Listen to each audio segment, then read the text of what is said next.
привет! Вы на канале Дубль 2, я Галина. Хочу напомнить о том, что если вы смотрите мои видео, вам нравится, вы хотите написать комментарий, поделиться своими мыслями о моем видео, то, пожалуйста, подписывайтесь, потому что на YouTube появилась такая функция, такая кнопочка, как комментарии могут писать только те, кто подписан. И, конечно же, для того, чтобы мой канал развивался, у меня было больше подписчиков, я такой функцией воспользуюсь. Поэтому теперь теперь мои видео можно будет прокомментировать только если вы подписаны. Подписывайтесь, пожалуйста. Сегодня я хочу немножечко поделиться таким итогом, что ли, подвести какой-то итог, а, потому что пару дней назад исполнилось 3 месяца моему каналу на YouTube, каналу Дубль 2. И также есть еще одна дата, прям вот рядом они стоят, эти даты. Полгода, как мы переехали жить в Сербию.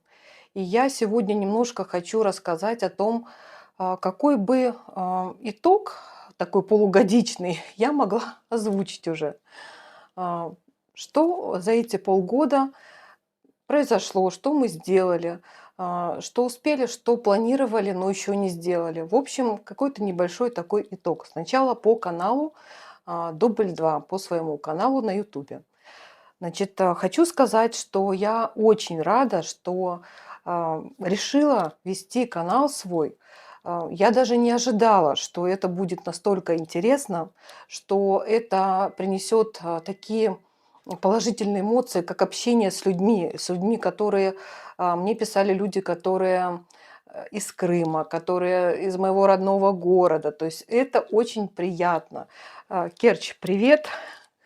Такие же комментарии мне очень много писали из Краснодарского края. Это тоже очень приятно. Это буквально через море от моей родины. Краснодар тоже привет. Всем своим подписчикам тоже передаю большой привет. Большое спасибо за то, что вы подписались на мой канал, за то, что смотрите, активно участвуете, комментируете, пишите свои отзывы, задаете вопросы, что очень-очень приятно. Я до этого никогда, вот 3 месяца назад, я не занималась YouTube-каналом, съемками никогда. То есть у меня такого опыта не было. И, возможно, у меня не очень профессионально это получается. Возможно, я не всегда разговариваю профессионально, нет у меня такого опыта большого. Вот, но я стараюсь для вас, стараюсь, чтобы было интересно, чтобы мои видео какую-то информацию все-таки несли, не просто так. Мы сами для себя получили огромный опыт переезда в другую страну из России. Здесь легализация в этой стране, поиску работы. Я рисую картины, их продаю. Сейчас это нельзя даже сказать продаю, конечно, но совсем мало, но есть возможности стремиться к чему-то большему, скажем так. Вот, сын ищет работу активно, и у него уже есть наметки, поэтому вполне возможно, что в ближайшее время все будет хорошо в этом плане. Я забегать просто пока не буду вперед. Но сподвижки положительные есть. То есть в городе Ниш тоже можно найти работу, но здесь проблема в чем? Должны знать все-таки язык. Если вы не знаете язык сербский, то, конечно, эта работа будет немножко, ее тоже можно найти, но эта работа не будет в какой-то компании сербской, это будет работа какая-то ваша частная, индивидуальная. Вот я, например, продаю картины, да, то есть мне все равно нужен навык общения с людьми, но он может быть и небольшим, потому что есть такое чудо, как Google переводчик, и пользоваться им тоже можно в общении с людьми, никто не запрещал его, и в Сербии, кстати, к этому относятся хорошо. Если люди видят, что вы хотите общаться, хотя бы какие-то 3-4 слова вы говорите по-сербски, дальше понятно, что вы ошибаетесь, что вы немножко неправильно говорите, неправильно ставите окончания, но видят люди, что вы пытаетесь общаться, стараетесь хотя бы, то с удовольствием идут вам навстречу. Никто не против Google переводчика, никто не против, когда вы говорите неправильно что-то, когда вы говорите наполовину по-русски, наполовину по-сербски, потому что русский язык тоже немножко похож, и есть похожие слова, и где-то по смыслу иногда можно даже и догадаться. Поэтому даже если слабенько знаете, но люди видят, что вы хотите общаться на сербском языке, то вас поддержат в общении. Но для работы, конечно, этого недостаточно. Если вы не знаете сербский язык совсем и не планируете его изучать, переехав сюда, то тогда вам нужно заниматься и какой-то индивидуальной работой, открывать какое-то ИП, либо это ну, тоже строительство, например, мастеров здесь тоже очень много требуется. То есть где не нужно прям полного общения на сербском языке. Достаточно хотя бы какого-то знания языка. Вот. Ну, это, конечно, к мужчинам больше относится, строительные какие-то профессии. М. В общем, язык, если вы хотите работать полноценно, найти здесь работу, изучать нужно. Никуда от этого не деться. И полноценно общаться тоже хочется с людьми. Пусть это будет еще долгое время с ошибками, но хотя бы как-то начать, скажем так. Вот, в общем, по YouTube-каналу что хочу сказать. Во-первых, своим результатом я довольна в том плане, что мне самой доставляет удовольствие вести свой канал, знакомить вас с городом, показывать, как мы живем, как мы легализовались, доносить до вас информацию, что мы смогли сделать самостоятельно, потому что мы не обращались ни к каким помогаторам, делали сами все от самого начала, от получения ВНЖ до получения замены документов, например, таких как водительские права, поменяли русские на сербские, и получение медицинской страховки, снятие с учета с воинского в России. В общем, мы делали все сами, и вся информация на моем YouTube-канале есть. То есть иногда мне пишут люди о том, что не могли бы вы, например, еще снять ролик на такую-то тему, и предлагают там, например, как перевести кота. Я говорю, вы знаете, такой ролик у меня уже существует, пожалуйста, посмотрите, на моем канале уже много, на данный момент 56 роликов, 57 или 56, вот, в которых есть практически все по опыту переезда нашего, во всяком случае, из России в Сербию.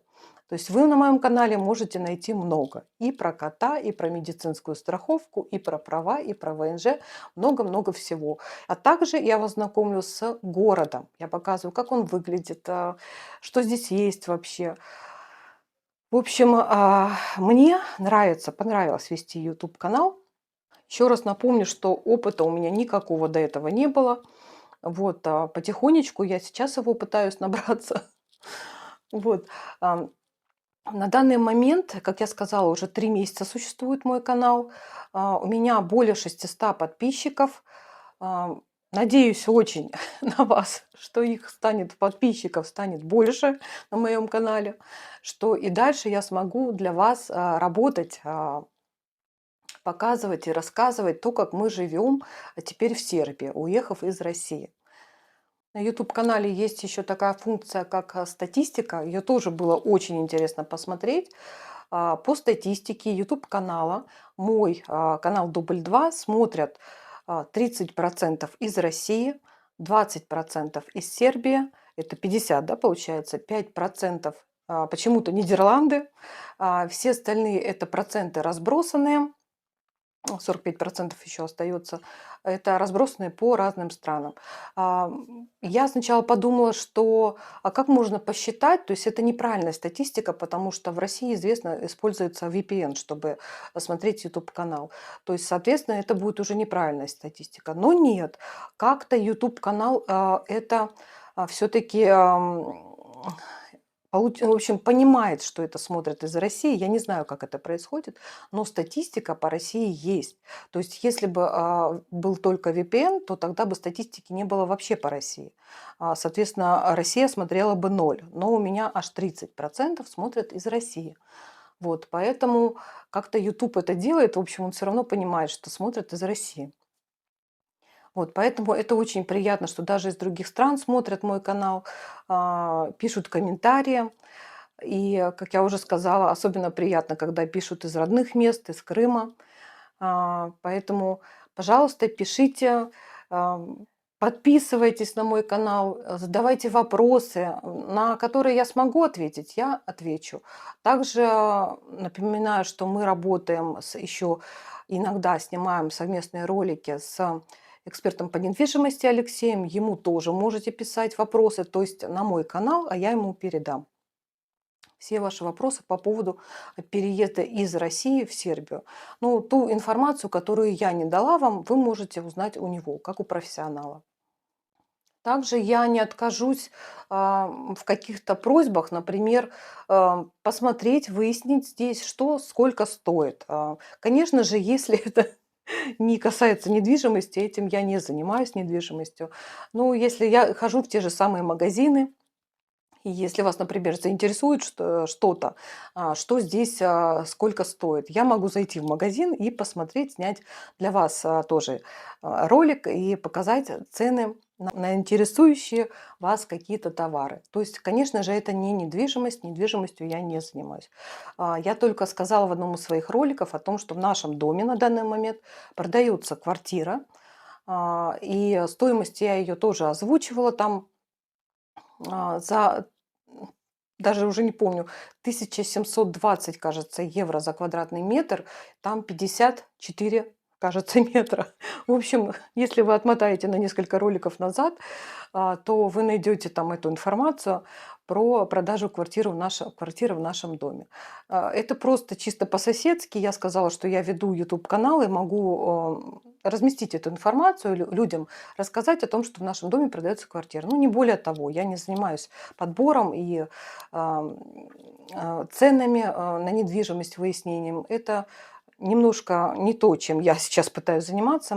Я художник, и мое дело рисовать и реализовывать свои картины. Также, как я уже сказала, мы переехали, прям вот на днях исполнилось ровно полгода, как мы уехали из России в Сербию.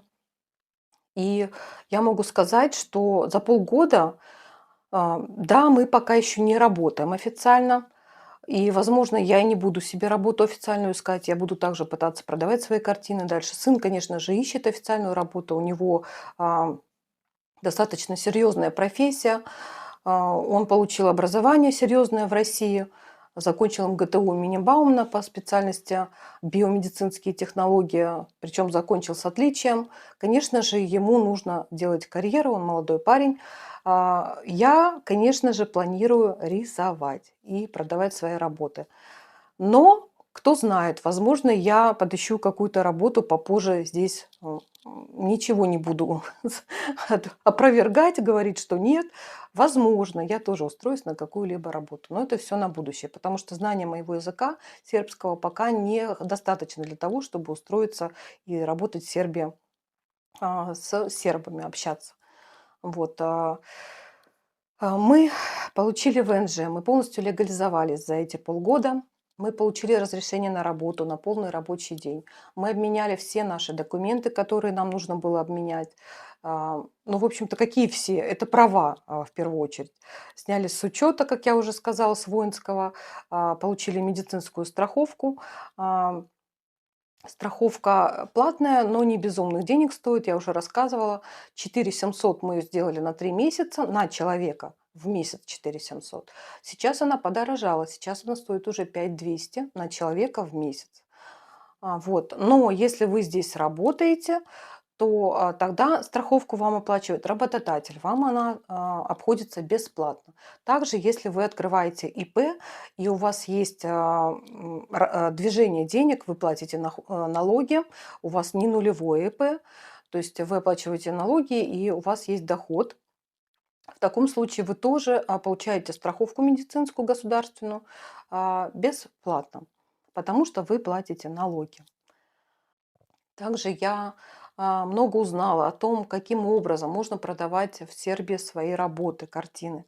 Я познакомилась с интересными людьми. Одна – это а, собственница галереи. достаточно много интересного я от нее узнала про Сербию, про именно художников Сербии. И еще я познакомилась с интересным человеком, который входит в ассоциацию художников в городе Ниш. Он тоже продает свои работы, у него есть домик деревянный, вот как я и хочу тоже добиться этого, чтобы не просто со стола продавать на улице, а чтобы не возить свои работы туда-сюда, а оставить их, потому что это очень неудобно. Во-вторых, у нас нет машины, и в-третьих, их можно просто повредить. То есть это картины. Если вдруг пошел дождик, они могут испортиться. Они должны, конечно же, продаваться в каком-то при защите какой-то под крышей. Вот, в общем, это тоже достаточно интересный человек, как я сказала. Мы с ним не так много пообщались, но обменялись контактами. Я знаю теперь, где находится эта ассоциация, как туда попасть. И он мне сказал, что если вы захотите к нам в ассоциацию художников, то напишите мне, и я скажу дальше, что нужно сделать. То есть я поняла, что нужно предоставить несколько своих работ на оценку, прийти там, где проходят их собрания. Они не так часто собираются, принимают несколько раз в год буквально, принимают к себе новых участников. Также они выезжают, делают какие-то выездные по другим городам, типа ярмарок, продаж, все вместе ездят по разным городам, продают свои работы. Вот, это то, что я успела узнать. Возможно, это еще не все. Конечно же, я хочу попасть в эту ассоциацию. Мы созвонимся с ним обязательно еще, потому что я знаю, что у них собрание будет ближайшее весной. Как бы спешить еще не нужно, время есть. Поэтому сейчас я просто интенсивно рисую, нарабатываю себе, как сказать, работы свои, чтобы у меня было что показать. Вот. И в общем, что у меня будет дальше получаться, какие у меня будут подвижки, я, конечно же, вас с этим познакомлю, буду рассказывать в дальнейших своих роликах. Но что же мы добились? Мы, как я уже сказала, легализовались. У нас квартира была полностью пустая, так как мы ее взяли как новостройку. Мы обжились полностью, сделали здесь все. У нас не было отопления, мы сделали отопление от электрокотла. Мы купили всю мебель сюда, кухню. В общем, мы обжились полностью в квартире, а это тоже занимало достаточно много времени и сил. Оказалось, что это не так уж и просто, потому что должны быть мастера, которые вам будут собирать мебель. Вот, например, мы устанавливали ролеты на лоджии, на своей на террасе, и не всегда сербы это делают достаточно быстро. То есть нам часть сделали, вернее, полностью их сделали, но не закрепили их к потолку. И для того, чтобы нам их закрепили к потолку, то есть работа была не завершена, но мы уже при этом рассчитались с ними. Они нам пообещали на следующий день приехать, но пропали, не приехали. И мы тратили очень много времени, мы просто приезжали в эту компанию и прям вот несколько раз приезжали и говорили: доделывайте, доделывайте, мы от вас не отстанем, приедьте и доделайте. Потому что по факту наши ролеты не держались, их поставили, но если бы подул сильный ветер, они не были закреплены к потолку, и это вообще было опасно, они могли просто испортиться, упасть. То есть как бы не дело, но мы оплатили полностью работу, поэтому мы ходили еще и добивались, чтобы нам доделали ее полностью. Поэтому такой немножко лайфхак. Если вам что-то не доделали в Сербии, работу не выполнили полностью, не оплачивайте полностью ее. Потому что, скорее всего, что мастера, скорее всего, что, ну, может быть, не совсем пропадут, но будут подзабивать, скажем так, и очень сильно. В общем, мы ждали еще недели две, просто благодаря тому, что мы доставали их, постоянно ходили, доделайте, доделайте, доделайте. Недели через две к нам действительно приехали все-таки и доделали эти ролеты, закрепили их. Но это все время, то есть это нужно было делать. А, Также собирать мебель, устанавливать кухню, делать отопление. И еще, как я уже немножко рассказывала, что как-то в Сербии у мастеров не принято разуваться. Вот они приходят домой, и если ты не просишь сам, не скажешь: "Пожалуйста, разуйтесь", они не будут никогда разуваться. И это просто приводит к тому, что у тебя одни мастера приходят, потом другие, и ты постоянно убираешь, постоянно убираешь, постоянно пол моешь во всей квартире, потому что они же ходят а, по квартире, что-то делают. Вот, и как бы, конечно, я от этого сильно устала, и когда мы уже все доделали в квартире, я была просто счастлива, что все, наконец-то у нас можно вымыть, и у нас будет чистота, и больше, ну, как сказать, сильно мы не запачкаем ее. Вот, то есть, обставить, квартиру — это тоже достаточно большое время и, трудозатраты, я бы сказала. То есть нужно было договариваться, нужно было следить, нужно было участвовать тоже где-то что-то. В общем, это все не так просто оказалось. Мы потратили на это примерно около, 2, может быть, даже 3 месяцев. Вот, также мы, кстати, да, еще скажу про мебель, что мебель тоже в основном здесь не продается так, что ты приехал в магазин и в этот же день увез мебель. Нет, в основном ее заказывают, и, конечно же, бывает быстрее. В некоторых магазинах могут привезти ее, например, дня через 3, вот, а в некоторых магазинах, если эта мебель делается под заказ, то можно ее ждать, ну, недели 2, а то, может быть, и 3. Летом очень часто у них отпуска бывают, особенно это июль-август, самые жаркие месяца, когда сербы стараются уехать из страны, куда-то отдыхать, там, в Испанию, еще куда-то. Вот, поэтому и компания закрывается, то есть они уходят в отпуск все. То есть нет такого, что кто-то ушел, а кто-то работает. Они полностью закрывают компанию на 2-3 недели, и компания просто не работает. Поэтому, если вы попадете в этот период, то, соответственно, сроки выполнения работ увеличатся на тот период, который они будут в отпуске, еще на 2-3 недели. Поэтому все это не быстро. А, Это по обстановке. Мы все закончили, слава богу, все хорошо, обжились, проверили наше отопление. Можно сказать, зима почти закончилась, у нас сейчас тепло. Мы пережили ее, котел справляется, с отоплением. Все хорошо. Единственное, что бывает в квартире повышенная влажность. Для того, чтобы не завелась плесень, нужно частенечко проветривать. У нас стоят вот такие вот, измеряют и температуру воздуха, и влажность. Вот сейчас показывает 20,5 градусов в квартире. Ну, это свежу, я вот сижу в рубашечке. Но отопление у нас не работает с ночи. Мы не включали его. И 56% влажности. Ну, когда переваливают за 50, я обычно проветриваю уже. То есть 60 уже многовато. Вот, поэтому за этим мы тоже следим. У сына стоит такой вот, меряет, и у меня в комнате тоже. Что еще?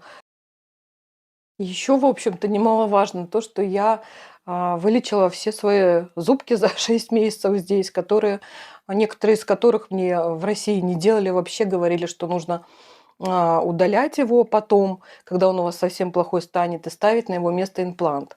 А другой зуб мне сказали, что нужно делать, как это, коронку.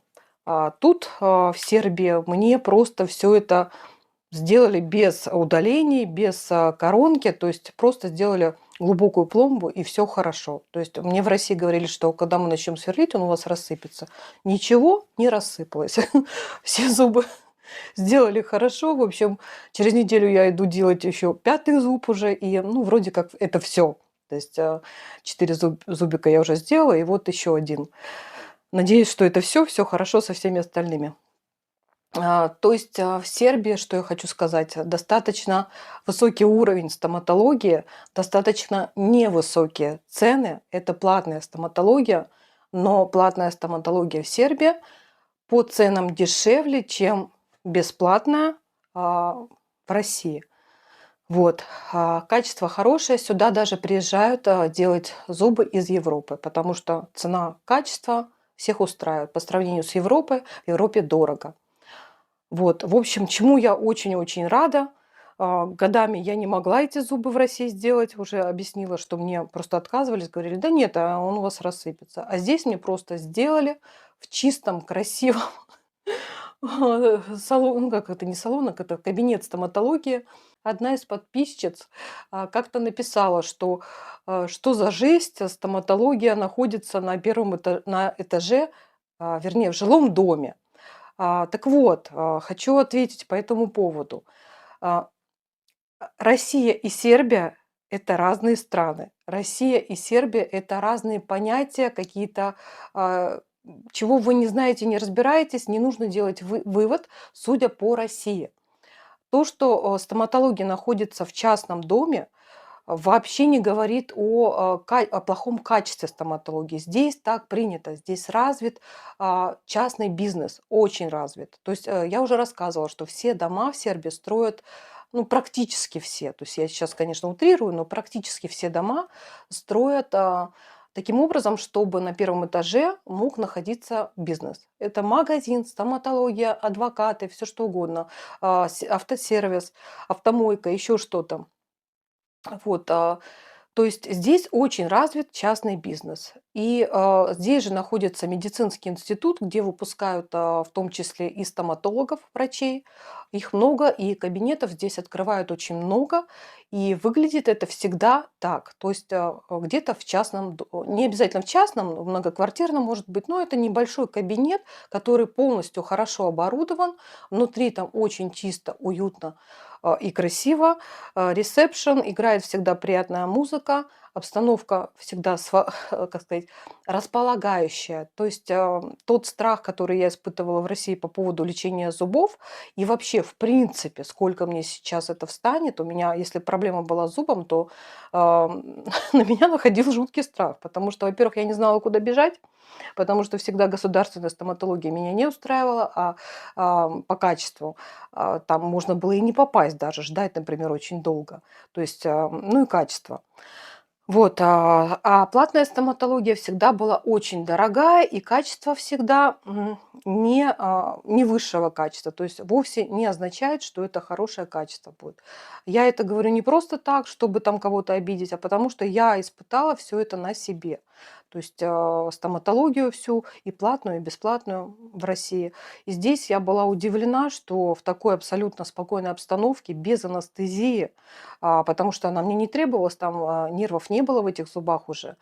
Абсолютно безболезненно. Врач постоянно, ну, как сказать, периодически спрашивал: "It's okay", то есть все хорошо, не больно, ничего. То есть мне все было хорошо абсолютно.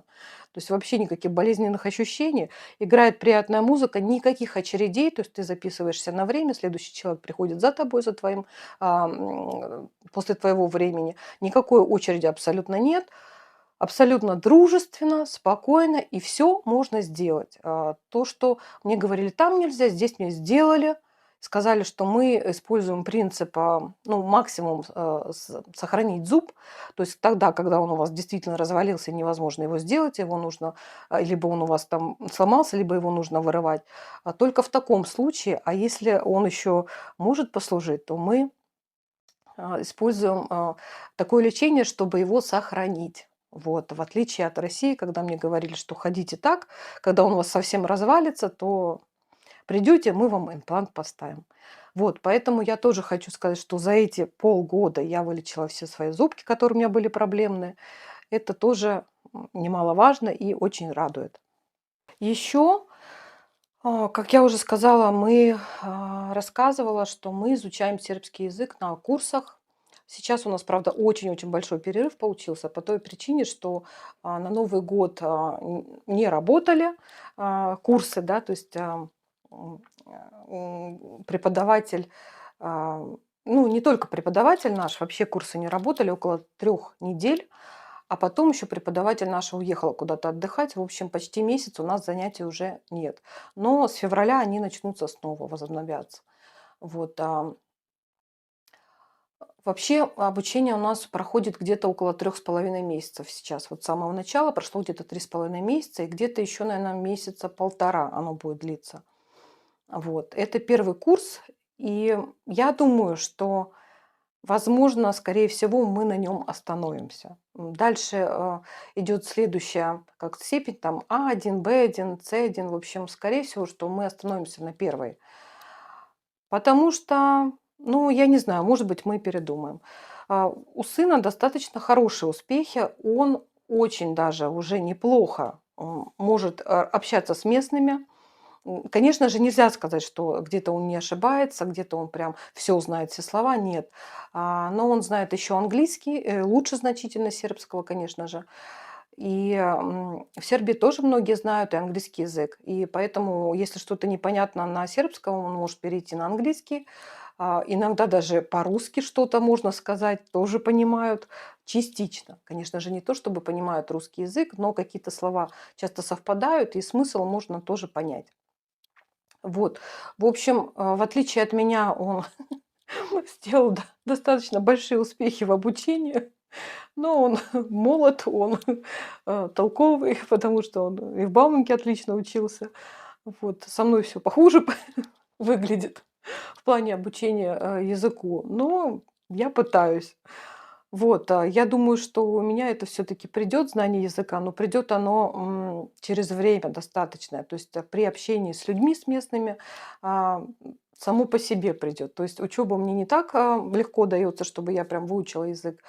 Но, скорее всего, годика через 2, я думаю, что, проживя здесь в Сербии, общаясь с людьми местными, скорее всего, что я более-менее буду уже уметь общаться. Ну, я так думаю, а там посмотрим.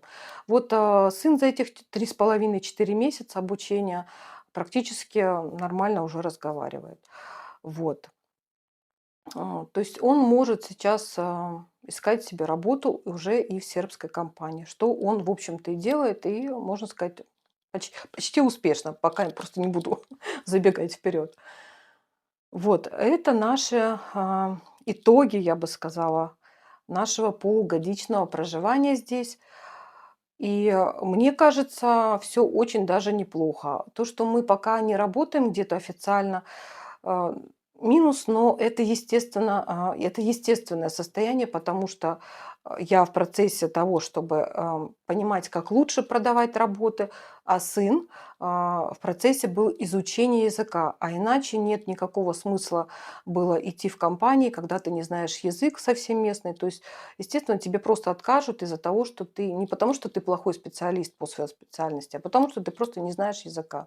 И для того, чтобы это не допустить, сын сделал очень правильный тактический ход, выбор. Он сначала стал изучать сербский язык, а когда он понял, что ну, нехорошо, но можно начинать, он стал искать работу. Вот, поэтому он сделал все правильно, и пока все хорошо, у него все получается. Вот, так что вот такие а, итоги нашей жизни полугодовалой уже здесь, в Сербии. 6 месяцев мы уже здесь живем. И такие итоги, как я рассказала, моему YouTube-каналу трехмесячному, в общем, 3 месяца он существует, 600 подписчиков за 3 месяца. Это неплохой показатель, но могло бы быть и лучше. Вот, так что, пожалуйста, кому нравится смотреть мой канал, еще раз напоминаю, подписывайтесь, пожалуйста, потому что для меня это очень важно. Вам будет удобнее, потому что вам будет приходить оповещение о том, что новый ролик вышел. Вот, а я смогу дальше развивать свой канал, снимать для вас видео. Вот, в общем, вот такие итоги. 3 месяца YouTube каналу, полгода в Сербии. А, Пишите свои вопросы, которые у вас будут возникать, комментарии. Всем буду рада ответить. Спасибо за просмотр. Всем пока.